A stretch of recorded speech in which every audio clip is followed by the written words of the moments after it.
गीता 18 के श्लोक नंबर 62 में भगवान स्वयं कह रहे हैं कि अर्जुन उस परमेश्वर की शरण में जा जिसकी कृपा से परम शांति व शाश्वत स्थान अर्थात सतलोक को प्राप्त होगा।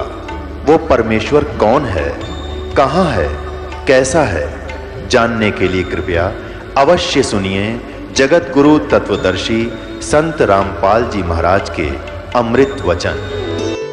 तो इन महापुरुषों को सबको हिदायत दी थी कि धर्मदास जी को कबीर परमात्मा ने कहा था, धर्मदास मेरी लाख दुहाई, और ये मूल मंत्र, ये मूल नाम, सार शब्द और मूल ज्ञान ये है जो दास के पास उपलब्ध है। ये मूल ज्ञान है और मूल मंत्र है। तो उस समय इन सभी महापुरुषों को मना कर दिया था, तो आप स्वयं जाप कर सकते हो, मोक्ष प्राप्त करो, और इनका एक एफिडेविट अपनी अमृतवाणी में लिख देना। अब देखो परमात्मा की लीला, यदि आज हम भाई बाला वाली जन्म साखी के अंदर ये प्रमाण नहीं जानते, नहीं पढ़ते और नहीं मिलता हमें, तो बाकी तो गुरु ग्रंथ साहिब के अंदर ये मंत्र छोड़ ही नहीं रखा, वो वाणी संग्रह नहीं की। तो परमात्मा कहते हैं हम 100 छल छिद्र मैं करूं अपने जन के काज। तो हमारे लिए एक ऐसा प्रमाण रख दिया जैसे मिटाया नहीं मिट सकता यो, और इसको कोई नकारा नहीं कर सकते कि नानक साहब जी सतनाम कौन सा जाप करते थे। जिस नाम के जाप करने से उन महापुरुषों का मोक्ष हुआ है, उसी से आप सब और हम का मोक्ष होगा, और किसी मंत्र से नहीं हो सकता, चाहे कितना जाप करो अन्य मंत्र का। अब वाहेगुरु और सतनाम क्या चीज है? सतनाम तो सच्चा नाम जिसका 2 अक्षर का मंत्र है, और वाहेगुरु जैसे वाह कहते ना, किसी एक अच्छी वस्तु को देखकर हर्ष में निकलता वाह तेरे की, और एक आश्चर्यजनक शब्द है ये। जब परमात्मा सत्य पुरुष एक जिंदा महात्मा के रूप में आकर बेई नदी से गुरु नानक देव साहिब जी को सतलोक लेकर गए, तो वहां जाकर के परमात्मा को देखा एक सिंहासन पर विराजमान, और पूरा जो वहां की जो पृथ्वी है वो भी तेजों में है, और वहां सदाबहार वृक्ष हैं, सदाबहार पेड़ पौधे, और दूधों की दरिया बहती हैं, दहियों की दरिया बहती हैं, सारे पदार्थ वहां पर अथाह हैं। तो सिंहासन पर बैठे भगवान को देखा, तब परमात्मा ने कहा कि जाओ बच्चा, आपका सतनाम से यहाँ आना होगा। नानक साहिब जी ने कहा था मुझे यहीं रख लो भगवान। तब उनको कहा था कि आपकी जो भक्ति शक्ति है वो क्षीण हो चुकी है, आप इस बैटरी को फिर से चार्ज करो, मैं ऐसा मंत्र दूंगा जिससे आप फिर धनी बनोगे भक्ति का। और वो सतनाम है, 2 अक्षर का सतनाम, जिसमें एक ओम है, एक तत् है, जो दास बताएगा, कोड वर्ड है। और उस मंत्र को काशी में आकर प्राप्त करना, मैं वहां जुलाहे के रूप में आपको मिलूंगा। और तीसरे दिन नानक साहिब जी को ऊपर के सारा नजारा दिखा के सचखंड और सतलोक का सतपुरुष ने वापस छोड़ दिया, तीसरे दिन बेई नदी पर ही। उसके बाद पहली उदासी नानक साहिब जी की बनारस की थी।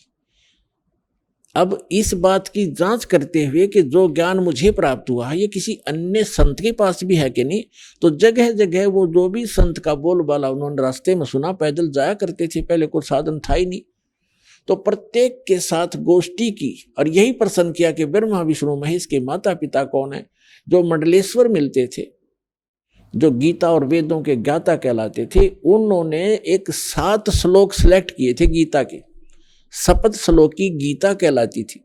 तो उनसे प्रश्न करते थे कि गीता ज्ञानदाता जैसे 18वें अध्याय के 62वें श्लोक में अपने से न किस परमात्मा की शरण में जाने को कह रहा है वो बताओ,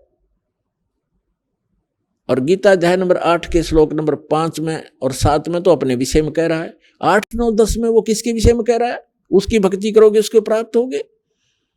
इस तरह के प्रश्न करते हुए किसी के पास कोई जवाब नहीं था, तो बनारस में पहुंचे, काशी में।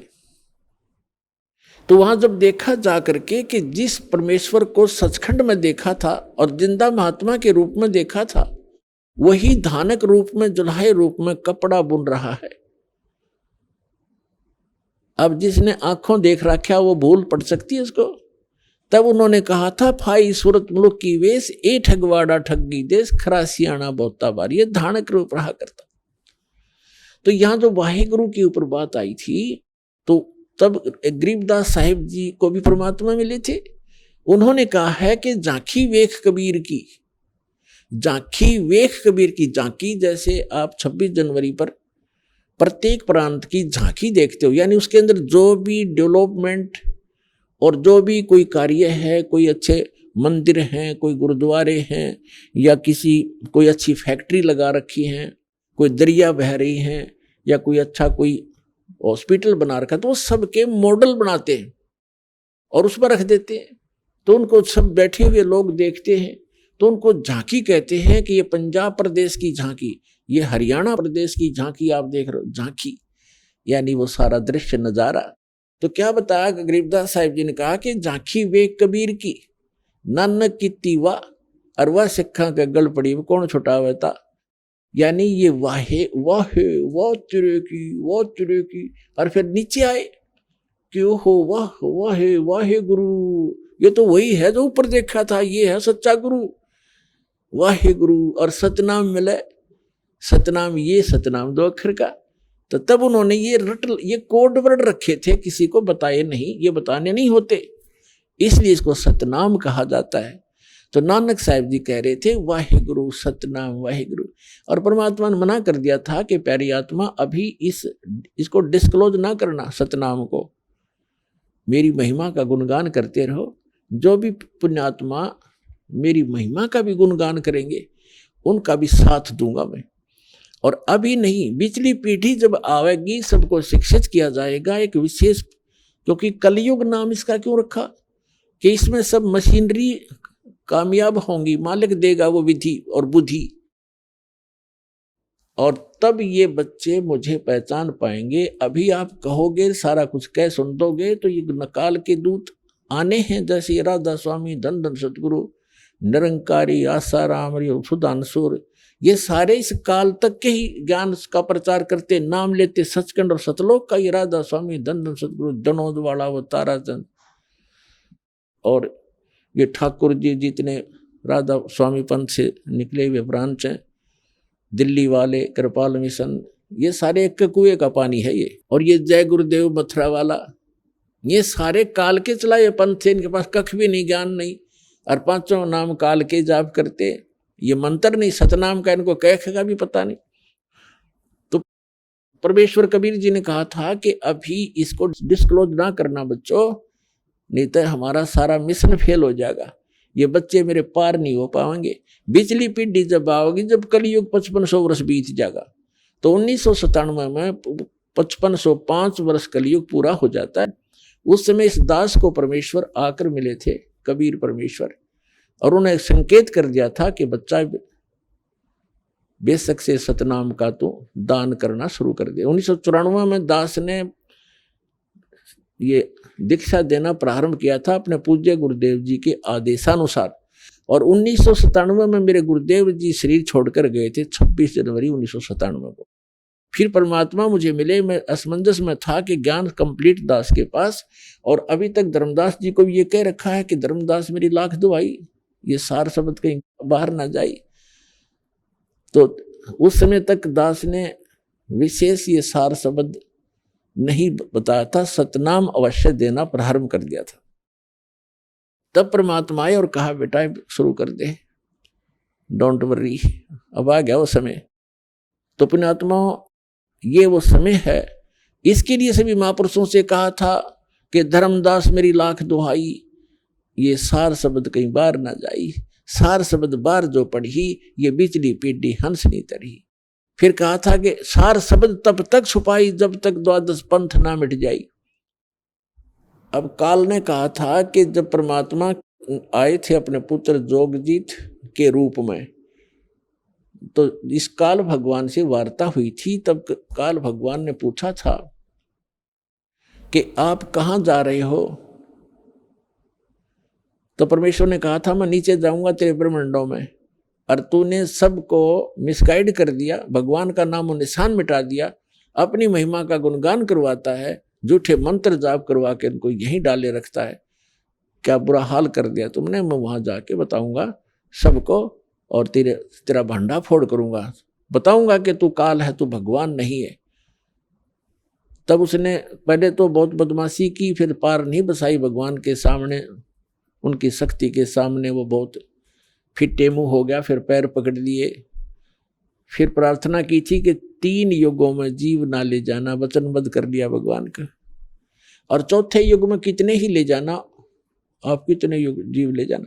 तो काल ने सोचा था कि सतयुग त्रेता द्वापर में इन सब की जो पूंजी है भक्ति की वो नाश करा दूंगा, अनुपासना करते रहेंगे, संसारिक सुख इनके पूर्व जन्म के संस्कारों से इनको मिलते रहेंगे, और कलयुग में ये सब भक्तिहीन हो जाएंगे, और इनको मिसगाइड करवा दूंगा, अपने काल के दूत भेज के सतलोक और सचखंड की महिमा करवाऊंगा, और वो सारे झूठे नाम देंगे, झूठा ज्ञान प्रचार करेंगे। ये बोली आत्मा क्यों भगवान के लिए भटक ही रहे हैं, और जो गुरु पद पर बैठा है उसके ऊपर विद्यार्थी यानी श्रद्धालु को ऑब्जेक्शन नहीं होता, क्योंकि उसको तो कोरा कागज है, उस पर कुछ भी लिख दे। तो उस समय काल ने कहा था कि 12 पंथ करूं मैं साजा, और नाम तुम्हारा ले करूं आवाजा। 12 पंथ नाम जो ले ही वो मेरे मुख में आन समोई, और अनेक पंथ चलाऊं या विद जीवों को भरमाऊं, और तीर्थ व्रत चतलाऊं, देवल देव और धाम पुजवाऊं, या विद जीवों को भरमाऊं, जाओ जोग जीत संसारा, और जीव न माने कहा तुम्हारा, जीव तुम्हारा कहा न माने, हमारी ओढ़ हो बाद बखाने। हमारे वकील बनेंगे, तुम्हारे साथ वहां वाद विवाद करेंगे, ऐसे अज्ञानी बना दिया मैंने। और 12 पंथ करूं मैं साजा, नाम तुम्हारा ले करूं आवाजा, 12 पंथ नाम जो ले ही वो मेरे मुख में आन समोई, और अनेक पंथ चलाऊं, उन 12 से न्यारे ये राधा स्वामी पंथ है। ये जड़ है, मूल है इस काल का, और इसी से आगे ये जितने पंथ पनपे हैं जो सतलोक सचखंड सतपुरुष बताने लगे। कबीर साहब और नानक साहब जी की वाणी को पढ़ कर इन्होंने हल्दी की गांठ से पंसारी बन गए, कख का पता नहीं। तो ये जो पंथ है ये काल के चलाए हुए पंथ हैं। तो धर्मदास जी को और इन सभी महापुरुषों से कहा था कि यदि तुमने इसे अभी से डिस्क्लोज कर दिया तो काल के दूत भी यही ज्ञान, ये मूल ज्ञान है जो दास आपको दे रहा है, ये हो मुख्य ज्ञान, वास्तविक ज्ञान, तत्व ज्ञान, सुख संवेद। तो परमात्मा ने कहा था इसी ज्ञान को ये काल के दूत घोट लेंगे, यही मंत्र देने लग जाएंगे। ये अधिकारी है नहीं, तो इनसे उपदेश प्राप्त करने वालों को भी कोई लाभ नहीं होना, क्योंकि अनधिकारी से बनवाया हुआ एक पासपोर्ट भी काम ना करे। एक दूसरे देश में जाने वाला, हमने जाना बहुत दूर, तो ये नकली संत, नकली डुप्लीकेट ये पासपोर्ट बना रहे हैं, झूठे नाम दे रहे हैं। और इस दास से ये प्राप्त करके सभी मंत्र, यदि कोई नकली स्वयं नाम देने लग जाता है तो वो भी महापराधी प्राणी है भगवान के दरबार में। वो अधिकारी है नहीं। अनधिकारी एक लाइसेंस बनवा कर देख लो, ड्राइविंग लाइसेंस, चालक प्रमाण पत्र, वो ही नहीं चले, जब फंसेगा जब पता चलेगा इसको। इसी प्रकार डुप्लीकेट पासपोर्ट बनवा रखा है, और जब हम वहां जाएंगे जहां इसकी आवश्यकता पड़ेगी वहां पकड़े जाएंगे, सारा जीवन नाश हो जाएगा। तो उस समय कोई नहीं सुनता, पटक देता तो अंदर, बल्कि दोषी और होता है, उसको सजा मिलती है, दोनों को, बनवाने वाले को और बनाने वाले को। तो पुण्यात्मा विचार करो, दास क्या कहना चाह रहा है आपको, किस लिए सतर्क कर रहा है। एक एक पहलू पर 6 प्रकार के प्रमाण देकर के आपको आगाह कर रहा हूं कि आप चेतो, जागो और सतलोक चलो जहां सदा सुखी रहोगे। यहाँ तो आज से सारी सुविधा आपके पास, कार भी है, कोठी भी है, कोई मिनिस्टर बना है, मंत्री बना, प्रधानमंत्री बना, और कल मृत्यु हो जाए, भविष्य की तो जरा चिंता नहीं हमारे को। हम तो इस संसार के इस भूल भुलैया को ही सब कुछ मान बैठे। तो इस अज्ञान को हटाने के लिए सत्संग की और सतगुरु की आवश्यकता पड़ती है। और सौभाग्य आपका कि आपको ये दोनों ही प्राप्त हुए, सतगुरु भी मिल गए। सतगुरु मिल गए तो फिर तत्व ज्ञान और सत्य ज्ञान और सतनाम और सारा नाम सारा ही मिलेगा। तो कहने का भाव ये है दास का कि झांकी वेख कबीर की, नानक कीती वाह, वह सिखा का गल पड़ी कौन छुटावेता। ऐसे ही एक सिख भक्त को, मतलब तो भक्त यहाँ का हो गया, वैसे सिख का अर्थ तो वैसे शिष्य होता है। उसे मैं ये वाणी सुनाई हमारे साथ में, जब थोड़ी सी संगत थी और पास पास बैठा करते थे, तो मैंने कहा झांकी वे कबीर की, नानक कीती वाह, वह सिखा का गल पड़ी अब कौन छुटावेता। तो वो कहते हैं जी साड़ी तो छुट गई, कि वह साड़ी तो वह छुट गई, अब हमें यथार्थ ज्ञान हो गया, हम असली सिख बन गए। तो दास यही प्रार्थना करता, असली सिख बनो, असली हिंदू बनो, असली मुसलमान और आप ईसाई बनो। क्योंकि असली का अर्थ होता है शास्त्रों में जो लिखे हमारे ग्रंथ हैं, प्रमाण हैं, उसके अनुकूल जो हम साधना करेंगे, उसी के अनुकूल हम ज्ञान ग्रहण करेंगे, तब हम असली बनेंगे। फिर चाहे हिंदू हो कहो अपने आप को, चाहे मुसलमान कहो, सिख कहो, चाहे ईसाई कहो, क्योंकि धर्म के सभी नियम इकट्ठे हैं और सबकी एक ही जैसे हैं, कोई अंतर नहीं हो सकता धर्म के लिए। उसका नाम भले ही कुछ भी रख लो, जैसे कई टेबलेट होती हैं, गोलियां, उनमें साल्ट वही होता है, नाम कंपनियों का बेशक न्यारा न्यारा हो, वो सेम लाभ देंगी। जब नाम भी अलग हो और उसके साल्ट भी अलग हो, तो वो सभी साल्ट उसमें काम नहीं कर सकते। जिस रोग के लिए वो एक साल्ट निर्धारित है, वही हो तो वो काम करेगी। इसी प्रकार ये समझो। तो प्रसंग चल रहा है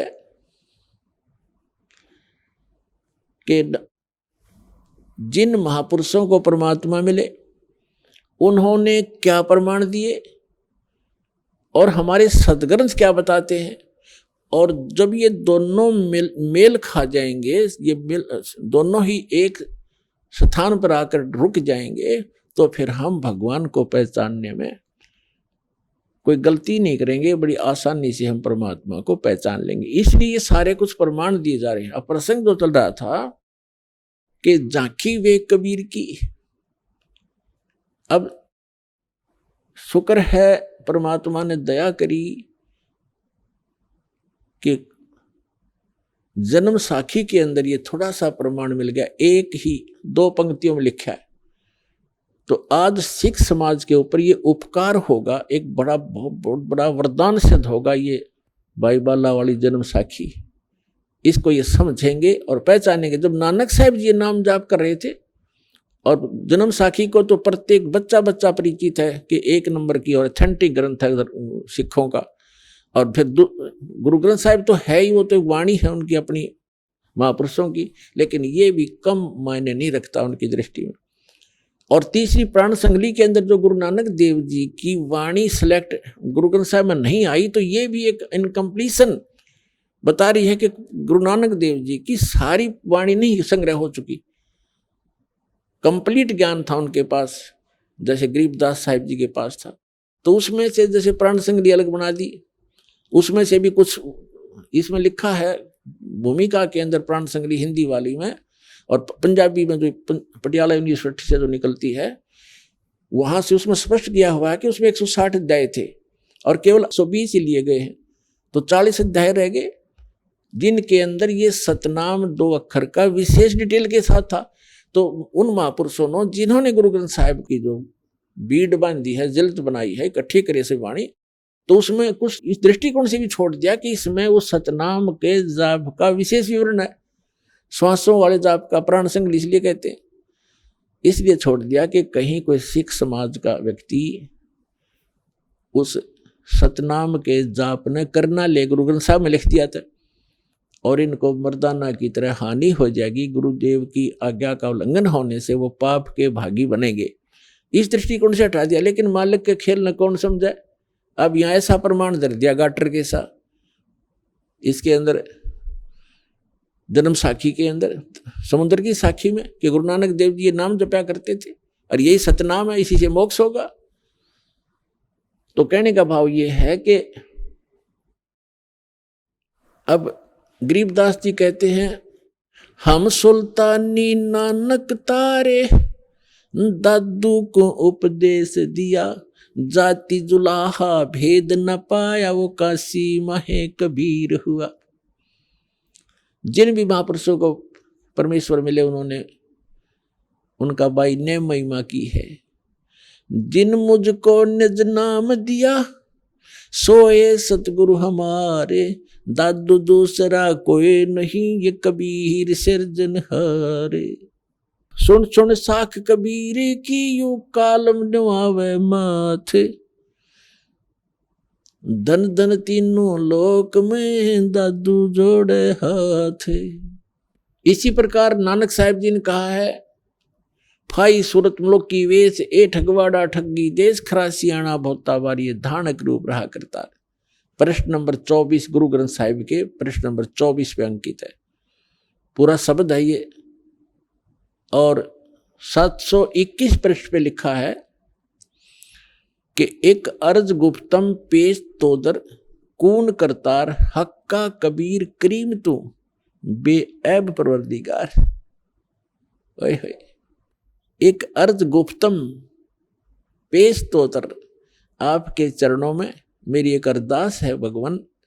हे कून करतार, कून करतार माने शब्द स्वरूपी राम, सबके रचने वाले, करतार माने सबके सृष्टि के करने वाले, रचने वाले। हक्का कबीर, हक्का माने सत्य, अविनाशी, सच्चा, सत्य कबीर, सच्चा कबीर। हक्का कबीर करीम तू, करीम माने दयालु, बेऐब परवरदिगार, आप बेऐब माने निर्विकार, परवरदिगार माने सबके, सबका हित चाहने वाले आप हो कबीर साहिब। स्पष्ट नाम लिखा। और भी बहुत जगह 731 पृष्ठ पे गुरु ग्रंथ साहिब में लिखा है कि नीच जात परदेसी मेरा, खिन आवे तिन जावे, जाकी संगत नानक रहंदा, कैसे मोड़ा पावे। नीच जात परदेसी मेरा, अगर छोटी जात का तुम कहते वो मेरा, वो परदेसी है, वो मेरा मालिक और उसका संग है मेरा। वो एक सेकंड में यहाँ बैठा है, दूसरी सेकंड में वो सचखंड में। तो परमात्मा भी कहते हैं, छिन पहुंचूंगा छिन एक में जन अपने के काज, हरनेक से पूजो मार दो मन नरसिंह दर लो साज। अब और भी सभी महापुरुषों ने। तो इसी प्रकार दास आपको कहाँ लाना चाहता है, गीता अध्याय नंबर 15 के श्लोक नंबर 1 पर हम फिर आते हैं कि जो उल्टे लटके हुए संसार रूपी वृक्ष के सभी विभागों को बता देगा, सवेदवित वो तत्वदर्शी संत है, वो सतगुरु है। सतगुरु आए दया करी, ऐसे दीन दयाले, बंदी छोड़ वृत्तास का, जठरग्नि प्रतिपाले। अब क्या बताया है कि सतगुरु आए। इस सतगुरु शब्द को आपके हृदय में जचाने के लिए, समाने के लिए कि सतगुरु किसे कहते, आज के सत्संग का विषय है। और जब तक सतगुरु समझ में नहीं आओगा तो नकली भी सतगुरु। जब आपको ओरिजिनल वस्तु का ज्ञान होगा तो उसके साथ जब डुप्लीकेट को देखोगे तो तुरंत देख लोगे, आपको सारी क्वालिटी का पता होगा तो रिजेक्ट कर दोगे, नहीं ये सतगुरु नहीं हो सकता। और सबसे बड़ा घोटाला दास ने देखा है अध्यात्म मार्ग में। 100% घोटाला, 100% है। वो तेरा गजब भैया, इतना अनमोल काम, इतना अनमोल जीवन, ये अक्षति पूर्ति तो कभी नहीं हो सकती जो आपके साथ हो रहा धोखा। ये नकली संत और ये गुरु आचार्य शंकराचार्य स्वामी, ये भट्टारे काजी मुल्ला और ये पंडित, तो पुण्यात्माओं इतना तो कितना भी गोलमाल ना देखा दास ने किसी भी क्षेत्र में। और सबसे मूल काम जीव का यही है, मनुष्य का। ऋषि को इन्होंने बैठा दिया। तो अब समझ लो, और कोई बड़ी बात नहीं, वो भी भगवान के बच्चे हैं, काल से मिसगाइडेड है वो संत महापुरुष, वो भी भगवान के बच्चे हैं। दास की उनसे भी प्रार्थना है कि आप पुनर्विचार करो। और दास जो इतना संघर्ष करता हुआ आगे बढ़ रहा है परमात्मा के सहयोग से, आप सभी के लिए परोपकार कर रहा है, अपना कोई स्वार्थ नहीं, केवल परमार्थ के लिए कदम रखा है। और आखिरी सांस तक ये सच कहता ही रहूंगा, क्योंकि इससे ही आपका कल्याण होगा।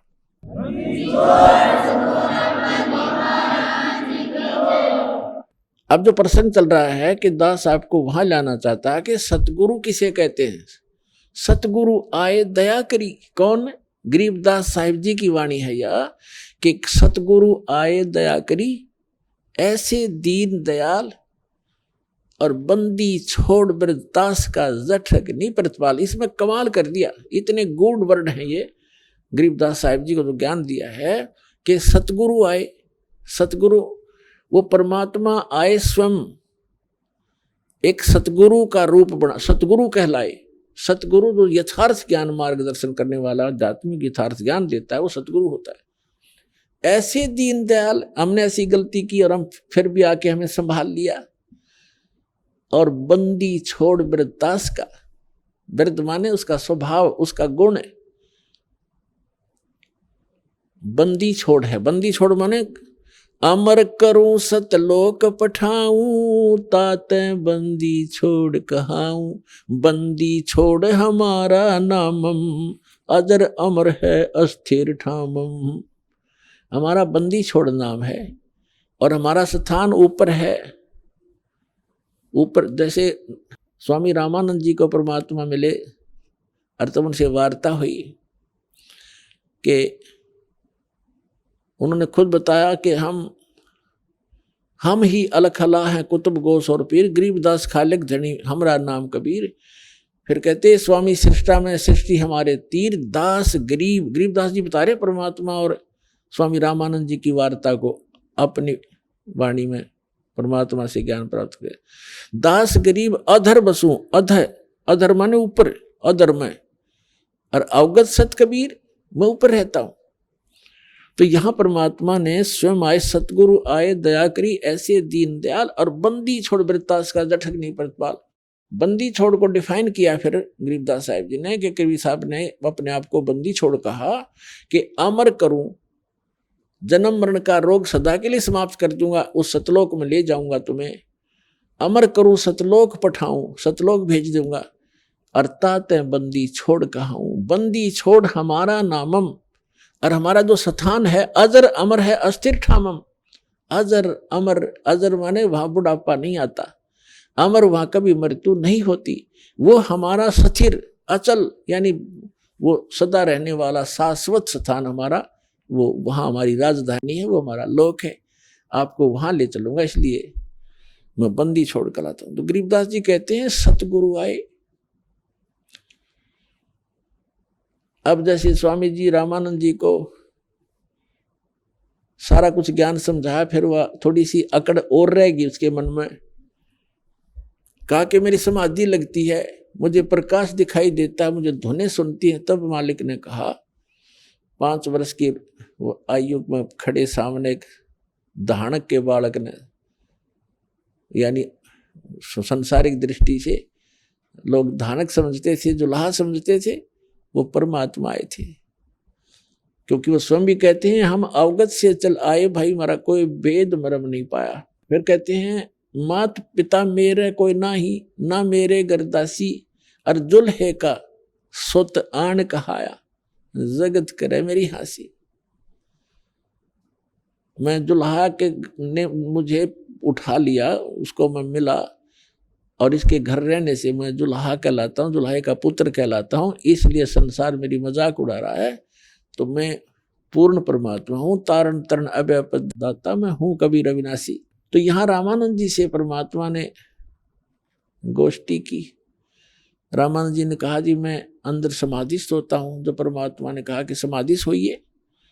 अब समाधिस्थ हो क्या, कहाँ जाके त्रिवेणी, कहते योग युक्त प्राणायाम कर और जीत्या सकल शरीर, वो त्रिवेणी के घाट पे अटक रहे बलवीर।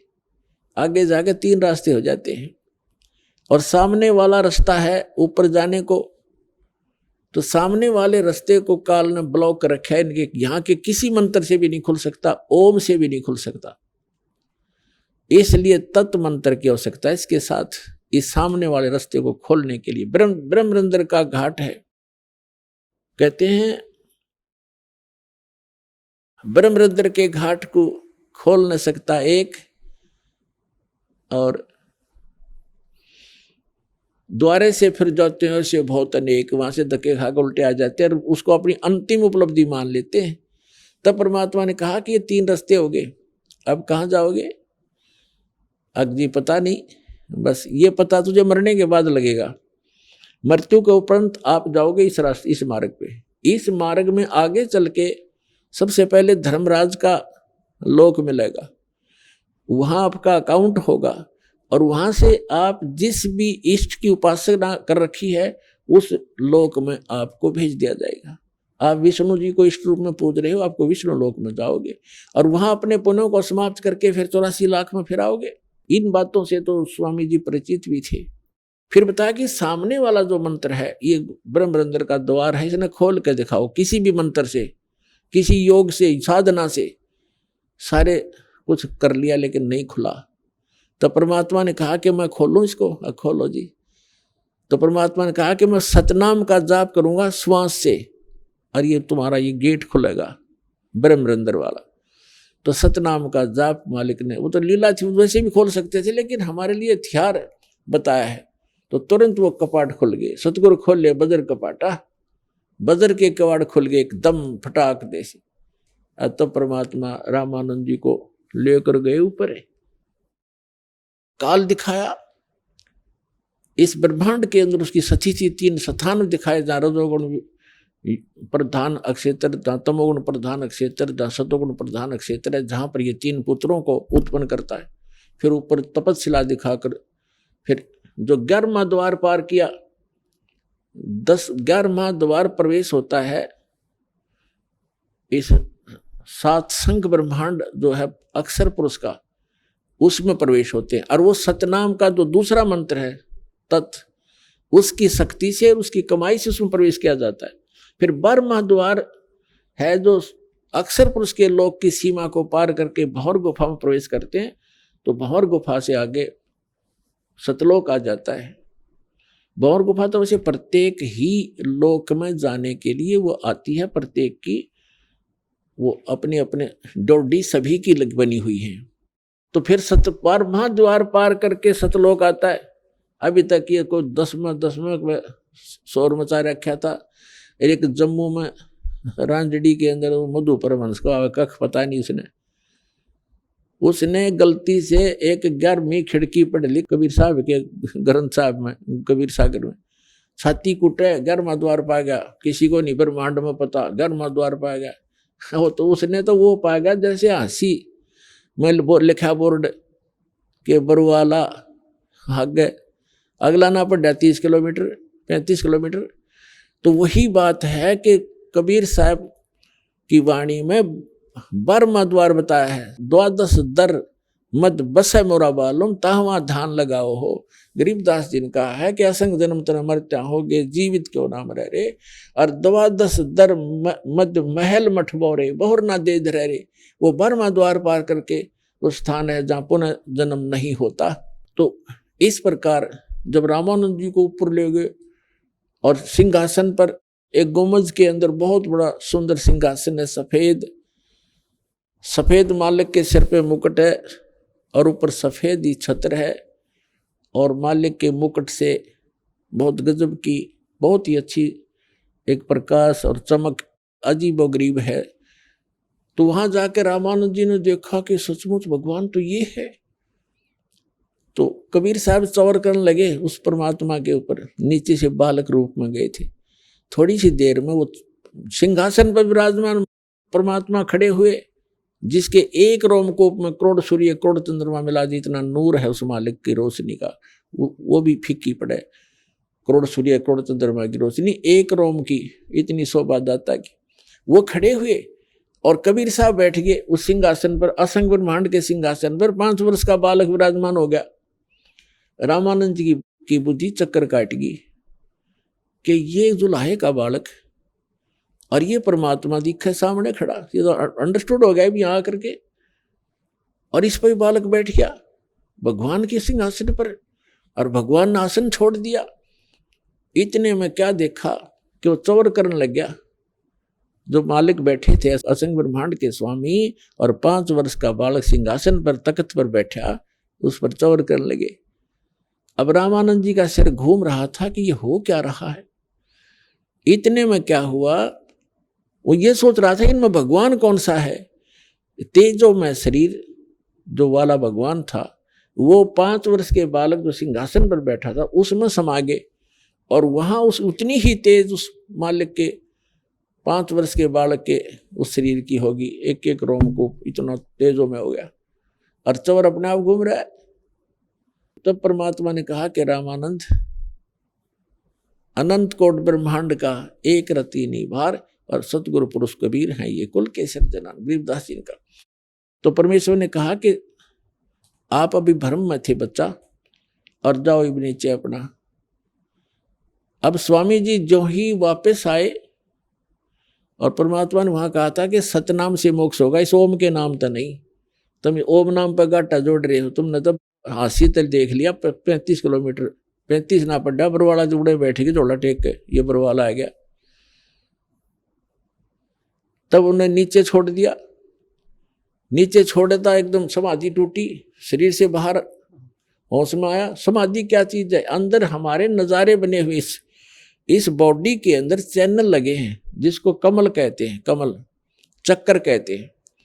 एक सबसे नीचे गणेश जी का चक्र है, ये रीढ़ की हड्डी है, ये भी बैकबोन बोला जिसने। इसके एंड में जहां गुदा के पास ये समाप्त होती है, उससे 2 उंगल ऊपर गणेश जी का एक चक्र है, कमल जैसी पंखड़ियां की कांचड़ी सी बनी हुई हैं।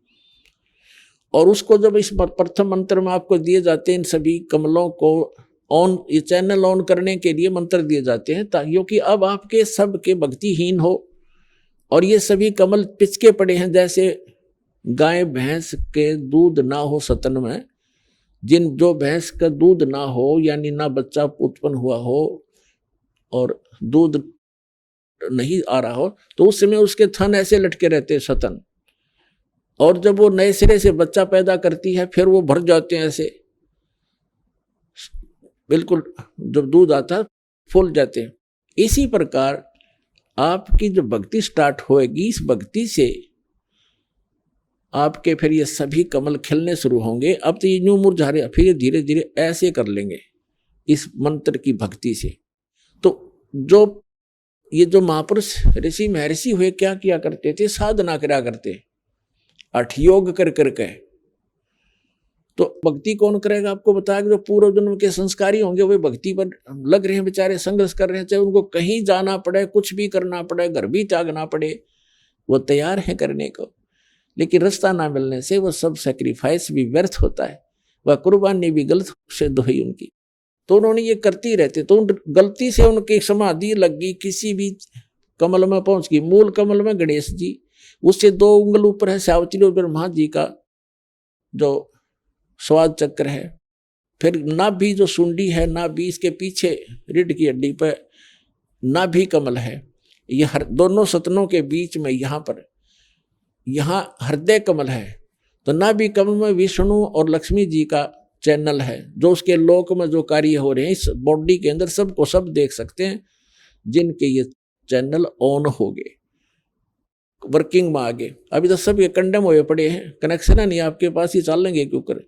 तो अब फिर कंठ कमल है, ये कंठ कमल इसके यहाँ नहीं, यहाँ पर जाए थोड़ी सी बैंड होती है, तो यहाँ पर इस दुर्गा जी का, अष्टंगी का, माया का वो कमल है। और फिर आगे तिरकुटी यहाँ वैसे बताई जाती, यहाँ नहीं होती, यहीं बैक साइड में एक सीधा ऊपर से आ रहा है। फिर यहाँ सहस्रार कमल है, यहाँ पर जहाँ हिंदू चोटी रखा करते वो सहस्रार कमल की पहचान थी।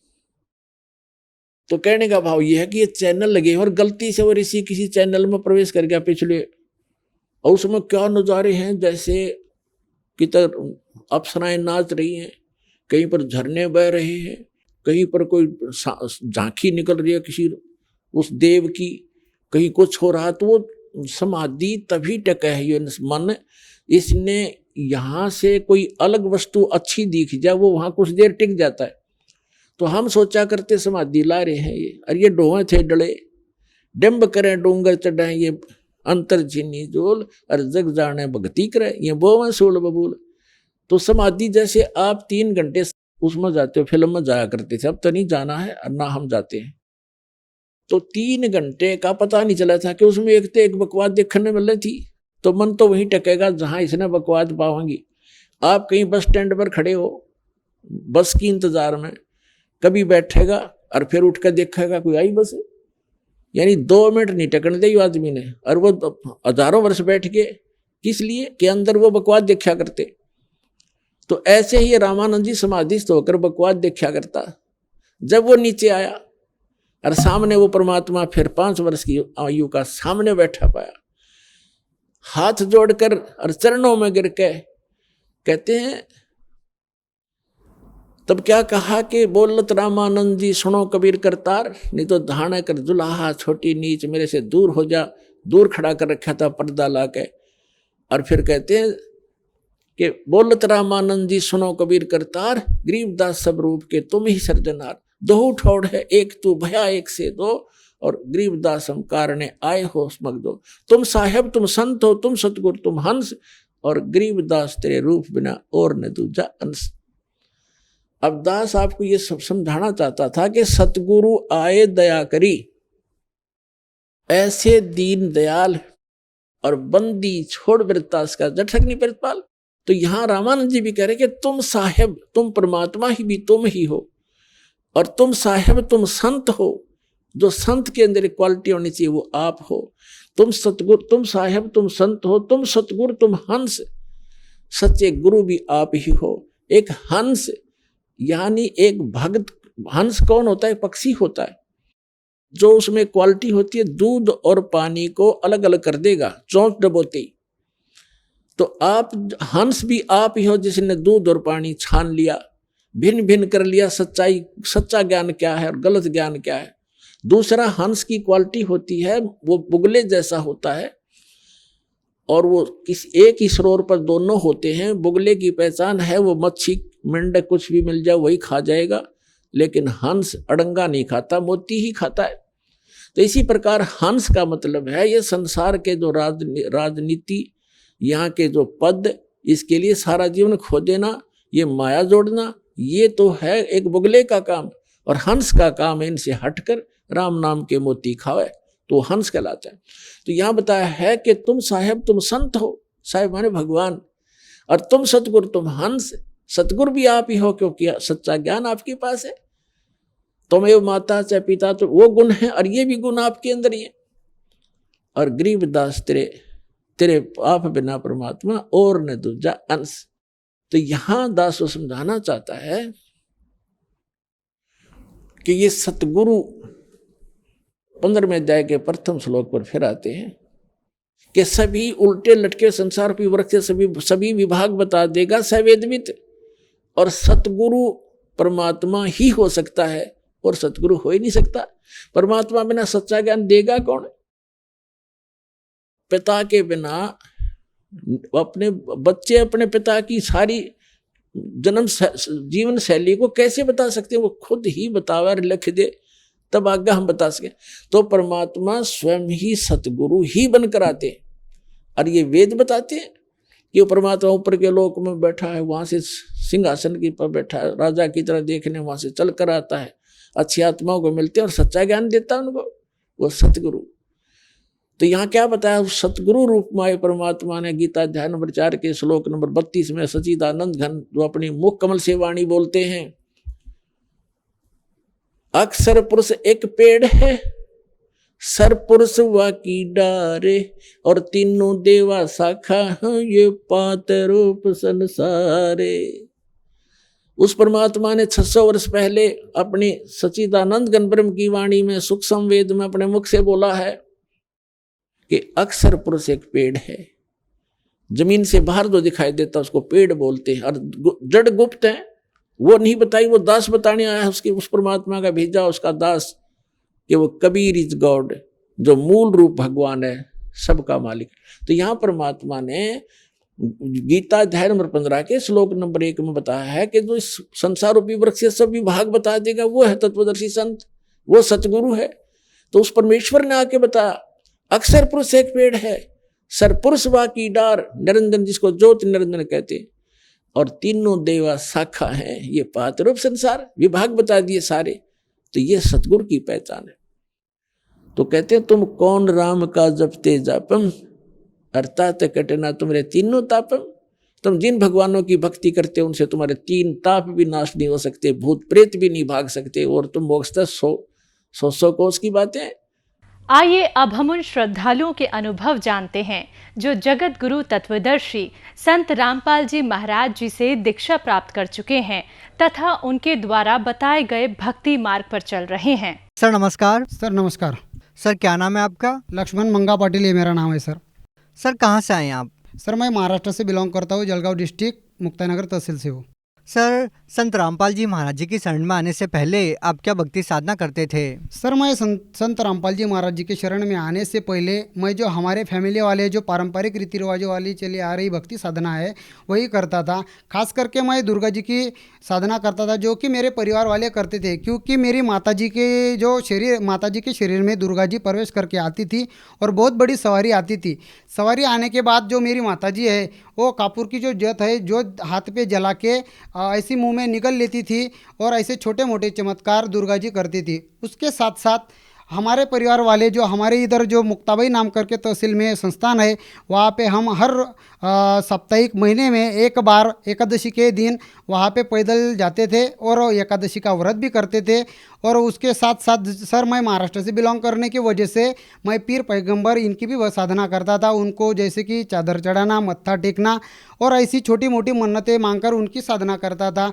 उसके बाद में मैं खास करके बचपन से हनुमान जी की ज़्यादा करके साधना करता था। जैसे कि शनिवार में हफ्ते में एक बार उनको सुबह एक फूलमाला चढ़ाना, नारियल फोड़ना और सुबह शाम उनका हनुमान चालीसा का नित्य पाठ करना, यह साधना सर जी मैं मेरे जीवन में करता था पहले। सर आपने इतनी सारी पूजाएं साधनाएं की है, आप संतों के पास भी जाते थे, तो सर इन सब के बावजूद आपको ऐसा क्या लगा कि आपने संत रामपाल जी महाराज जी से नाम दीक्षा ली? सर यह साधना कर कर के हमें कुछ जो ऐसे आध्यात्मिक जो लाभ है उसके बारे में कोई जानकारी नहीं थी। हम ये साधना देखा देखी करते थे, जैसे कि जो सामने वाले लोग करते थे उनको देखा देख हम ये साधना करते थे। और ये साधना करते करते से हमारा जो परिवार है वो सब बिखरने लगा और हमारे परिवार में बहुत सी ऐसी परेशानी होने लगी, क्योंकि मेरे माताजी के शरीर में दुर्गा जी प्रवेश करने के बाद भी सर हम गणपति की स्थापना करते थे, दुर्गा जी की स्थापना करते थे। उसके बाद भी सर मुझे एक बार बहुत बड़ी ब्लड की वोमिटिंग हो गई सर। वोमिटिंग होने के बाद मेरे घर वाले बहुत परेशान हो गए, तब भी हमें बहुत जैसे डॉक्टरों के पास बहुत इधर उधर घूमना पड़ा। और यह साधना करके सर हमारा परिवार बहुत दुखी हुआ था और हमारी आर्थिक स्थिति भी ये भक्ति साधना करते समय कुछ ठीक नहीं थी। इस वजह से हमें संत रामपाल जी महाराज जी का ज्ञान पता चलने के बाद हमने संत रामपाल जी महाराज जी की शरण ग्रहण की। सर आपको संत रामपाल जी महाराज जी के बारे में कैसे पता लगा? सर मुझे संत रामपाल जी महाराज जी के बारे में ऐसे पता चला कि जैसे मेरा एक दोस्त है उसके माध्यम से मुझे संत रामपाल जी महाराज जी के बारे में पता चला। वो संत रामपाल जी महाराज जी का सत्संग देखता था और उसको संत रामपाल जी महाराज जी से वो बहुत परिचित हो चुका था। परिचित होने के बाद उसने मुझे जब बताया कि ऐसे ऐसे संत है संत रामपाल जी महाराज, जो कि इस दुनिया में ऐसा कोई जो ये नहीं है हल, जिस प्रश्न का हल जो संत रामपाल जी महाराज के पास नहीं हो, तो सर मैंने उसकी बात मानी और हर रोज़ाना मैं भी संत रामपाल जी महाराज जी का सत्संग देखना चालू कर दिया। सत्संग देखते देखते सर मैं भी जो संत रामपाल जी महाराज जो वेद शास्त्र खोल के ज्ञान बता रहे थे वो मैं भी घर आकर वो उसको ऐसे निचोड़ के देखता था कि ये सही बोल रहे या गलत बोल रहे। ऐसे मैं हर पल उनको ऐसा, एक बार मैंने ऐसा सोच लिया कि मैं इनको गलत भी साबित करूं, पर मुझ नीच पापी आत्मा से यह जो बात है ये मैंने ऐसी सोच ली थी, ये मुझे गलत निकली। और संत रामपाल जी महाराज जो ऑथेंटिक रूप से जो ज्ञान दे रहे हैं वही सही दे रहे हैं। जब ये मुझे पता चला तब मैंने संत रामपाल जी महाराज जी से नाम दीक्षा ली। सर जैसा कि आपने बताया कि संत रामपाल जी महाराज जी से आपने नाम दीक्षा बड़े ही सोच समझकर और प्रमाणों को देखकर ली, तो सर हम आपसे ये जानना चाहेंगे कि जैसा कि आपने बताया कि आपकी माताजी के अंदर दुर्गा की सवारी आती थी, आप देवी दुर्गा की भक्ति करते थे, लेकिन उसको करने के बावजूद भी आपको कोई विशेष लाभ नहीं मिला। तो सर संत रामपाल जी महाराज जी से आपने नाम दीक्षा ली और संत रामपाल जी महाराज कबीर साहब को भगवान मानते हैं, परमात्मा मानते हैं, तो क्या कबीर साहब की भक्ति करने के बाद वो विशेष लाभ मिले जो आप पहले की साधना से चाहते थे? हाँ जी सर, मुझे वो जो लाभ जो हम दुर्गा जी की भक्ति करते थे, दुर्गा जी की साधना मेरी माता जी करती थी, उसकी वजह से मेरी माता जी को भी बहुत सारी बीमारियां हो गई थी। और वैसे तो हमें वो भक्ति साधना करते समय कुछ भी ऐसा लाभ क्या चीज़ है ये तो मालूम ही नहीं थी सर कि इस भक्ति से भी कुछ लाभ होगा, क्योंकि हमें वो दुर्गा जी की भक्ति करते समय ऐसा कुछ भी लाभ नहीं हुआ जो कि वो हमारे सांसारिक जीवन में हमें चाहिए, वो कुछ भी लाभ हमें दुर्गा जी की भक्ति करते समय नहीं हुआ। तो सर आपको कबीर साहब की भक्ति करने से क्या लाभ मिला? सर जब से हमें संत रामपाल जी महाराज जी की शरण ग्रहण की है उस दिन से मानो ऐसे बहुत से लाभ हो गए, वो मैं आपको डिटेल में बताना चाहता हूँ सर। जब मैं संत रामपाल जी महाराज जी का रोजाना सत्संग देख रहा था तो सत्संग देखते समय मैं जब ज्ञान की जो मेरी शुरुआत हो गई थी, ऐसा समझो मानो कि उस टाइम में मेरी जो पत्नी है वो गर्भवती थी और उसके गर्भ में जो मेरा जो बच्चा था, वो बच्चा जिसको उसको गर्भ में जो पानी की कमतरता होने के कारण डॉक्टर ने बताया था कि ये जो बच्चा है ये उसको मिस कर जैसे काट के निकालना पड़ेगा, आभूषण करके निकालना पड़ेगा, ऐसा डॉक्टर ने बोल दिया था। सर मैं उस परेशानी से लेकर मैं बहुत अपसेट हो गया था कि अब इस परेशानी से हमें कौन निकालेगा। मैंने मेरे परिवार वालों को भी बोल दिया था कि अब इस परेशानी से हमें कौन छुटकारा देगा।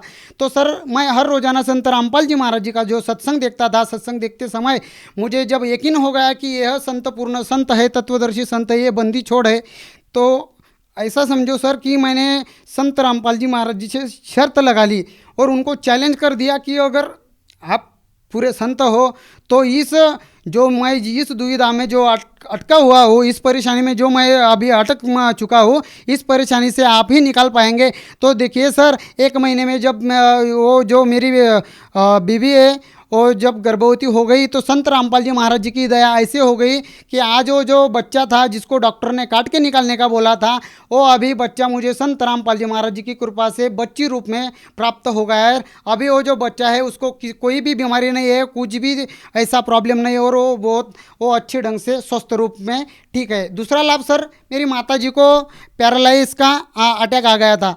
पैरालाइज का अटैक ऐसा आ गया सर कि उसका जो आधा शरीर है वो आधा शरीर टेढ़ा हो गया सर। आधा शरीर टेढ़ा होने के बाद हमारी माताजी ऐसा समझो कि जो मुख्य घर में जो स्तंभ रहता है वो मेन स्तंभ मेरी माताजी थी हमारे परिवार में। तो उसको ऐसे पैरालाइज का जो अटैक हुआ तो सर हमें ऐसा समझ में नहीं आ रहा था कि हम क्या करें। तो सर ऐसे करते समय मैंने संत रामपाल जी महाराज जी के आश्रम में फ़ोन लगवाया और वहाँ से गुरुजी से प्रार्थना की कि ऐसे ऐसे मेरे माताजी को प्रॉब्लम हुआ है। तो वहाँ से जवाब आ गया, संत रामपाल जी महाराज जी ने वहाँ से जवाब भेजा कि जो भक्ति साधना में संत रामपाल जी महाराज जो चरणामृत प्रसाद देते हैं वो प्रसाद उनको देने को बोल दिया।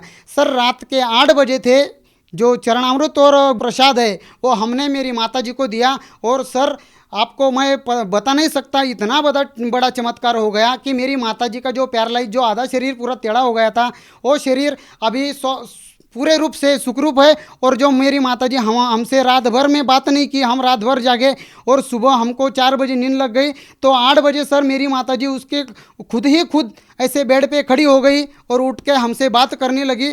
तब हमें एकदम अचानक ऐसा लगा कि सही में संत रामपाल जी महाराज पूर्ण रूप से पूर्ण गुरु है, तत्वदर्शी संत ही संत रामपाल जी महाराज है, वही बंदी छोड़े और उन्होंने हमें इस तकलीफ से बाहर निकाला।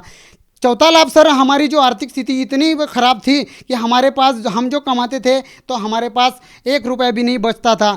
तो सर संत रामपाल जी महाराज जी की शरण हमने जिस दिन से ग्रहण की तो सर आज परमात्मा ने हमारी आर्थिक स्थिति इतनी प्रबल कर दी कि हमें किसी चीज़ की किसी के पास मांगने की ज़रूरत नहीं पड़ती है और आज हमारी आर्थिक स्थिति और ठीक भी है। 5वां लाभ जो हमारे परिवार को संत रामपाल जी महाराज जी ने ये दिया सर कि हम दूसरे के खेती में काम करने जाते थे सर, संत रामपाल जी महाराज जी की कृपा से आज हमारा खुद का खेत है और हमारे खुद के खेत में हम अनाज बो रहे हैं और वहीं पे हमारा जो गुजारा चल रहा है। ये संत रामपाल जी महाराज जी की शरण ग्रहण करने के बाद हमें यह लाभ हो गए सर। सर मैं बहुत नशेड़ी आदमी था सर, मुझे बहुत बड़ा नशा की लत लग गई थी। मैं नशा करते समय सर ऐसा मानो कि मैं दिन में 200-250 रुपये की गुटखा की पूड़ी खा लेता सर। गुटखा की पूड़ी खाने के बाद जो मेरे पेट में दर्द होता था, दर्द होते समय मैं किसी को बता नहीं पाता था, मेरे परिवार वाले को बता नहीं पाता था क्योंकि वो मुझ पे चिका मारते थे, इसलिए मैं उनको नहीं बताता था।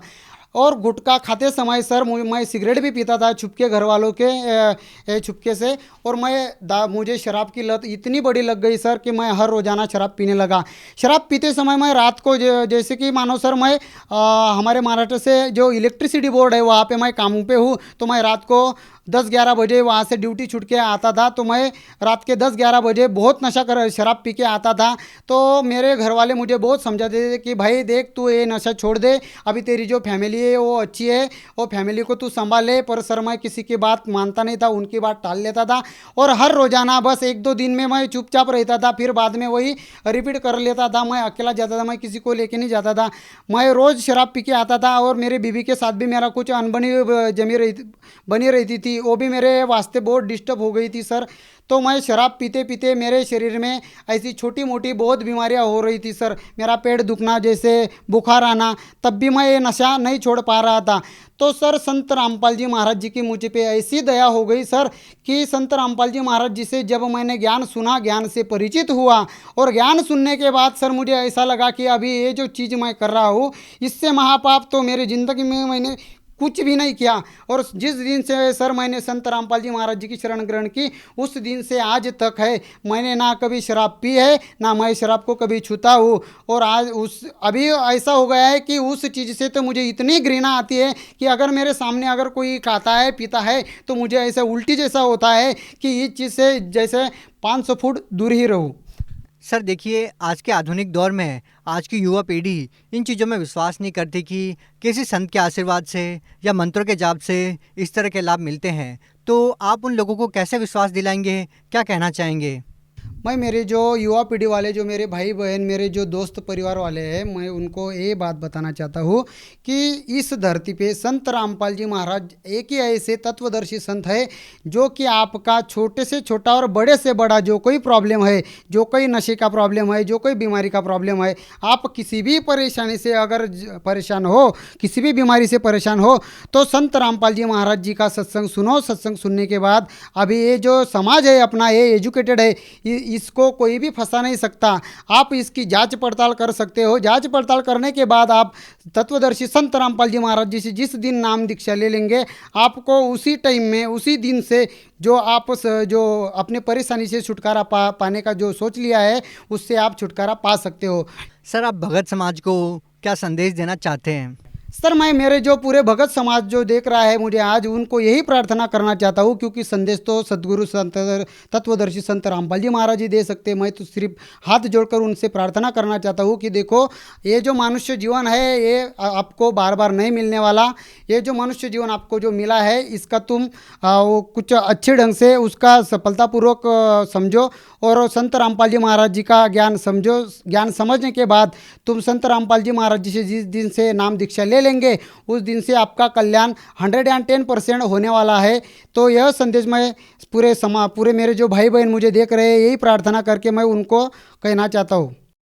सर अगर कोई व्यक्ति संत रामपाल जी महाराज से नाम दीक्षा लेना चाहता है तो वो कैसे ले सकता है? सर संत रामपाल जी महाराज जी से जो कोई नाम दीक्षा लेने का चाहता है तो संत रामपाल जी महाराज जी के जो प्रोग्राम है, जो विभिन्न चैनलों पे चलते हैं, विभिन्न चैनलों पे चलने की वजह से वो चैनल के नीचे जो पट्टी आती है, उस पट्टी पे आश्रम के द्वारा जो लिखित नंबर रहते हैं, वो नंबर आप नोट करवा लो, वहाँ फ़ोन करो, आपको जो कोई डाउट है वो क्लियर करो। वो क्लियर करने के बाद संत रामपाल जी महाराज जी की ऐसी दया है कि हर स्टेट में, हर जिले में उनका नामदान सेंटर है।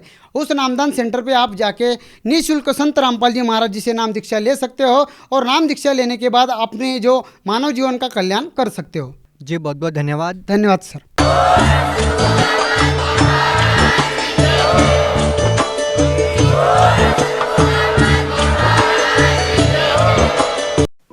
आप सुन रहे थे जगत गुरु तत्वदर्शी संत रामपाल जी महाराज के मंगल प्रवचन। अधिक जानकारी के लिए संपर्क करें